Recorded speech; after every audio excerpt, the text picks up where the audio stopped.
നമസ്കാരം.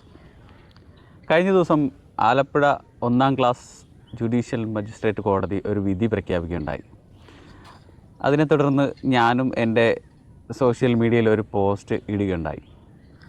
അപ്പോൾ ആ പോസ്റ്റിന് താഴത്ത് വന്ന കുറച്ച് കമൻറ്റുകൾ അത് കണ്ടപ്പോഴാണ് ഇങ്ങനെ ഒരു വീഡിയോ ചെയ്യണമെന്ന് എനിക്ക് തോന്നിയത്.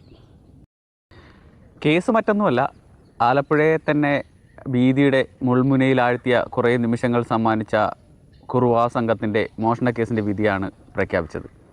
വിധിയിൽ ഒന്നാം പ്രതിയായ സന്തോഷ് സെൽവത്തിന് 2 വർഷം തടവും രണ്ടാം പ്രതിയായ കട്ടുപൂച്ചനെ വെറുതെ വിടുകയുമുണ്ടായത്.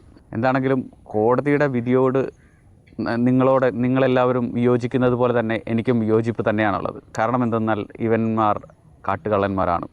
ഒരുപാട് മോഷണ കേസുകളിലും ഈ സന്തോഷ് സെൽവം എന്ന് പറയുന്ന ആൾക്ക് കോട്ടയം, ഇടുക്കി തുടങ്ങിയ ജില്ലകളിലൊക്കെ കേസുകളിൽ പ്രതിയാണ് ഇയാൾ. മോഷണ കേസുകളിൽ പ്രതിയാണ്. രണ്ടാമത്തെ ആൾ കട്ടുപൂച്ചൻ, അവൻ ഭൂലോക കള്ളനാണ്. അവൻ കളവ് മാത്രമല്ല, പിടിച്ചുപറി, ഈ കളവിനിടയിലുണ്ടാക്കുന്ന അക്രമ സംഭവങ്ങൾ, ആളുകളെ ബലാത്സംഗം ചെയ്യുക, അങ്ങനെയുള്ള പരിപാടികളിലൊക്കെ വളരെ സജീവമായി പങ്കെടുക്കുന്ന ഇവനെപ്പോലുള്ളവനൊന്നും പുറത്തിറങ്ങാൻ പാടില്ല എന്നുള്ള അഭിപ്രായം തന്നെയാണ് എനിക്കുള്ളത്. ഒന്നാമത്തെ കാര്യം നിങ്ങൾ മനസ്സിലാക്കേണ്ടത്, ഈ വക്കീലിനെ നിയമിച്ചിരിക്കുന്നത് കോടതിയാണ്. അതായത് ഒരു പ്രതിക്ക് വക്കീലില്ല എന്നുണ്ടെന്നുണ്ടെങ്കിൽ അയാൾക്ക് ഡിഫൻസിൻ്റെ സൈഡിൽ നിന്നും ഒരു ഡിഫൻസ് വക്കീലിനെ അറേഞ്ച് ചെയ്ത് കൊടുക്കാൻ കോടതി നിർബന്ധിതമാവും. ഇത്രയും കൊടും ക്രിമിനലുകളായ ഈ സന്തോഷ് സെൽവത്തിനെയും കട്ടുപൂച്ചനെയും അറസ്റ്റ് ചെയ്യാൻ കേരള പോലീസ് കാണിച്ച ആ ഒരു വ്യഗ്രതയും ആ ഒരു അക്യുറസിയും അതിനുള്ള എഫിഷ്യൻസിയും ഒന്നും ഈ കേസിൽ, അതായത് കേസ് കോടതിയിലെത്തുമ്പോൾ പ്രോസിക്യൂഷൻ സൈഡിൽ സമർപ്പിക്കേണ്ട തെളിവുകളിലൊന്നും കാണിച്ചില്ല എന്നുള്ളതാണ് ഇന്നിപ്പോൾ ഇയാൾ ഇറങ്ങിപ്പോകാനുള്ള മെയിൻ കാരണം. പ്രോസിക്യൂഷൻ കോടതിയിൽ സമർപ്പിച്ച CCTV ദൃശ്യങ്ങളാവട്ടെ, നിരത്തിയ തെളിവുകളാവട്ടെ, തൊണ്ടി മുതൽ കണ്ടുപിടിക്കാൻ കഴിയാതിരുന്നതാവട്ടെ തുടങ്ങിയ ഒരുപാട് ലൂപ്പ് ഹോളുകൾ പ്രോസിക്യൂഷൻ്റെ ഭാഗത്തു നിന്നുണ്ടായി. ഡിഫൻസ് വക്കീൽ അതിനെ ക്വസ്റ്റ്യൻ ചെയ്തത് മാത്രമേ ഉള്ളൂ. അതോടുകൂടി കേസ് തള്ളിപ്പോവുകയാണ് ഉണ്ടായത്.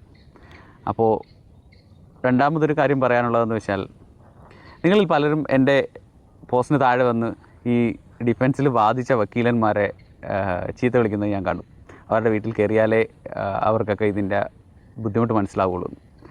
ആക്ച്വലി ആ വക്കീലന്മാരെ നിയോഗിച്ചിരിക്കുന്ന കോടതിയാണ്. അതായത് ഈ കട്ടുപൂച്ചന് വക്കീലില്ല എന്ന് കോടതിയെ അറിയിച്ചതിനെ തുടർന്ന് അയാൾക്ക് കോടതി ഒരു ഡിഫൻസ് വക്കീലിനെ അറേഞ്ച് ചെയ്ത് കൊടുക്കുകയാണ് ഉണ്ടായത്. എന്നിരുന്നാൽ കൂടി പ്രോസിക്യൂഷൻ്റെ ഭാഗത്തു നിന്ന് വാദിക്കുമ്പോൾ അതിനെ ക്രോസ് ചെയ്യേണ്ടത് ഡിഫൻസ് വക്കീലിൻ്റെ ഉത്തരവാദിത്തമാണ്. അയാളെ ഏൽപ്പിച്ചിരിക്കുന്ന ചുമതലയും അതാണ്. ഇത്രയും ലാഘവത്തോടു കൂടി പ്രോസിക്യൂഷൻ ഈ കേസ് കൈകാര്യം ചെയ്തതുകൊണ്ട് മാത്രമാണ് ഈ കേസിൽ അവർക്ക് ശിക്ഷ ലഭിക്കാതിരുന്നത്. ഡിഫൻസ് വക്കീലന്മാർ ചെയ്തത് അവരുടെ പ്രതിയുടെ ഭാഗത്തു നിന്ന് വാദിക്കുക എന്നുള്ള കാര്യം മാത്രമാണ് ചെയ്തത്. അതിൽ പ്രോസിക്യൂഷൻ്റെ ചുമതലയാണ് വളരെ ശക്തമായ തെളിവുകളും സാക്ഷികളും തൊണ്ടിമുതലും ഒക്കെ സമർപ്പിച്ച് ഈ പ്രതികൾ പുറത്തിറങ്ങിപ്പോവാത്ത വിധം ലൂപ്പ് ഹോളുകളെല്ലാം അടയ്ക്കുക എന്നുള്ളത്. അതിൽ പ്രോസിക്യൂഷൻ പരാജയപ്പെട്ടതുകൊണ്ട് മാത്രമാണ് ഇന്നിപ്പോൾ ഈ പ്രതികൾ പുറത്തേക്ക് ഇറങ്ങിപ്പോയിരിക്കുന്നത്. അതിൽ നമ്മൾ ഡിഫൻസ് വക്കീലന്മാരെ കുറ്റം പറഞ്ഞിട്ട് ഒരു കാര്യമില്ല. അവരവരുടെ ജോലി ചെയ്യുന്നു, അവർ പോകുന്നു. അതും കോടതി ഏൽപ്പിക്കുന്ന ജോലിയാണ്. അത് നിങ്ങൾ മനസ്സിലാക്കിയിരിക്കുക.